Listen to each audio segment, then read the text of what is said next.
Kalau zi artinya kearifan. Kearifan atau kebijaksanaan yang gabungan dari kecerdasan dan kepandaian. Caranya jadi orang bijaksana itu yang di bawah itu pepatah-pepatah dari Konfusius. Jadi kalau kamu melihat orang yang bijaksana, berusahalah menyamainya. Tapi kalau kamu lihat orang tidak bijaksana, ya jangan disamai. Nanti kamu jadi tidak bijaksana juga. Periksalah dirimu sendiri. Jangan-jangan kamu juga sebenarnya kayak dia, tidak bijaksana.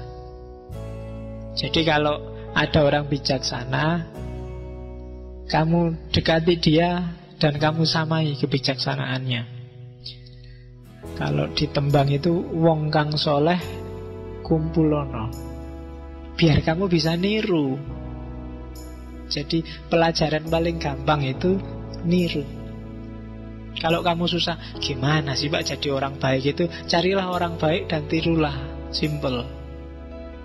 Nah, kalau gitu kita nggak bisa dapat pelajaran Pak dari orang yang tidak baik. Bisa. Kalau kamu punya teman tidak baik, belajarlah dari dia untuk biar dirimu nggak kayak gitu. Jadi periksalah dirimu. Punya teman satu utangan lagi. Misalnya, aku nggak usah kayak gitulah. Gitu loh. Yang satu, wah temanku yang ini rajin sekali baca buku, harusnya aku kayak dia, tak tirulah. Nah, kalau kamu sudah bisa kayak gini, kamu termasuk juga orang yang bijaksana. Jadi kalau lihat yang jelek-jelek, ndak kesusu marah-marah, ndak kesusu menyesat-nyesatkan. Menurutku yang kayak gitu keliru, aku ndak akan kayak gitu deh. Nah, itu orang bijaksana. Wah, itu luar biasa bagus. Gimana ya caranya aku bisa kayak gitu? Nah, itu kebijaksanaan. Terus yang kedua, orang bijaksana itu bila kamu melakukan kesalahan, jangan takut untuk memperbaiki. Jangan gengsi. Tidak sekedar minta maaf loh ya. Tidak sekedar ngaku salah, tapi apa? Diperbaiki. Itu baru orang yang bijaksana. Tidak ada gunanya kamu bolak-balik salah minta maaf, salah minta maaf. Lama-lama orang tidak percaya. Mesti keliru lagi, mesti salah lagi, mesti minta maaf lagi. Tidak, orang bijaksana itu kalau keliru, kalau salah, dia berusaha memperbaiki. Itu orang bijaksana. Ciri selanjutnya, ciri yang ketiga, orang bijaksana itu kalau tahu, yo gayanya kayak orang yang tahu. Kalau tidak tahu, gayanya seperti orang yang tidak tahu. Nah, sekarang kan banyak kebolak-balik. Yang pinter karena khawatir diganggu, ditanyai macam-macam, direpoti, pura-pura nggak ngerti aja deh. Sementara yang nggak tahu, guayanya kayak tahu-tahu. Tenang aja, urusan sama aku beres, ngerti-ngerti, tenang aja. Nah itu, dia nggak tahu kalau dia nggak tahu. Itu sumber kekacauan sudah. Itu yang bikin rusak. Karena yang nggak tahu, nggak gaya kayak nggak tahu. Yang tahu, pura-pura nggak tahu. Aku pura-pura nggak tahu aja. Kalau ngerti, orang-orang ngerti aku tahu, mesti ditanyai macam-macam, mesti dikejar-kejar, mesti dikonsultasiin, repot, tidak usah lah. Nah itu orang ngerti, pura-pura tidak ngerti. Itu kan kalau di Ghazali kan ada beberapa tipe. Orang ngerti tapi tidak tahu kalau dia tidak ngerti, itu ciri pertama. Tapi ada orang ngerti dan tahu dia ngerti, orang paling baik. Ada orang tidak ngerti tapi tidak tahu kalau dia tidak ngerti.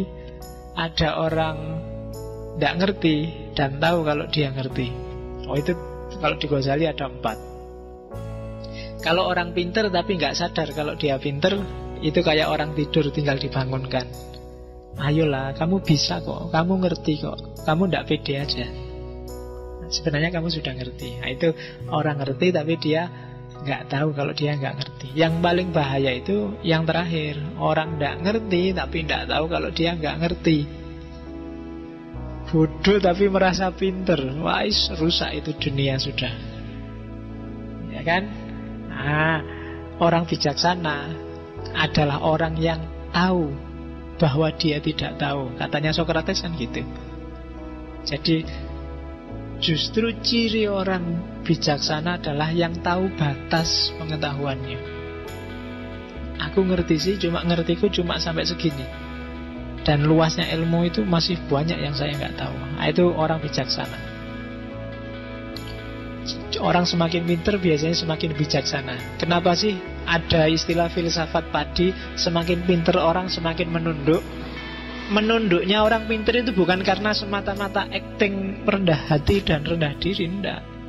Tapi karena dia semakin sadar bahwa ternyata masih sangat luas yang aku enggak ngerti. Berarti dia semakin pinter. Tapi semakin kamu merasa pinter dan merasa canggih, itu menunjukkan sebenarnya semakin gak pinter kamu. Orang semakin luas wawasannya, semakin oh iya ya, ternyata banyak yang aku tidak ngerti. Mungkin kemarin kamu belajar filsafat karena nggak terlalu banyak ngertinya filsafat, ya paling orang-orang itu pikiran-pikirannya kayak gitu aja. Tapi begitu sampai ke season sekian, seri sekian, kamu luas ternyata, macam-macam isinya filsafat itu. Semakin kamu agak-agak minder gimana, wah berarti aku selama ini nggak ngerti apa-apa. Sampai detik ini juga mungkin aku nggak ngerti apa-apa, masih ya. Semakin menunduk. Tapi semakin kamu ngangkat kepala, merasa bisa, semakin menunjukkan sebenarnya kamu sempit. Nah, itu makanya ada istilah filsafat padi. Hati-hati menata hatimu sendiri. Oke. Yang selanjutnya, cirinya orang bijaksana, orang yang manusiawi, yang ren, suka cinta kasih, tapi tidak suka belajar, maka dia akan punya cacat bodoh. Orang yang suka kebijaksanaan tapi tidak suka belajar, maka dia akan punya cacat kacau, bingung. Nah, itu diingat-ingat. Jadi orang harus belajar. Orang yang baik hati, orang yang ren tapi gak mau belajar, maka dia akan tampak sebagai orang bodoh.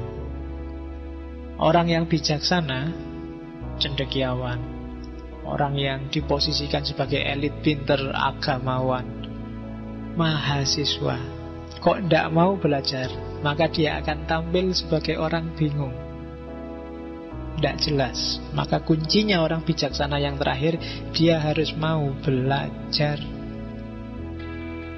kepada siapapun, tentang apapun, tidak milih-milih.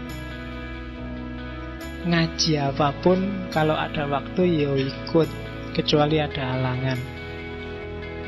Saya mohon maaf Pak, nggak datang, ada halangan. Kenapa? Mood saya sedang jelek. Alasanmu yang paling banyak kan itu sebenarnya, mood saya jelek. Ngaji itu nggak butuh mood.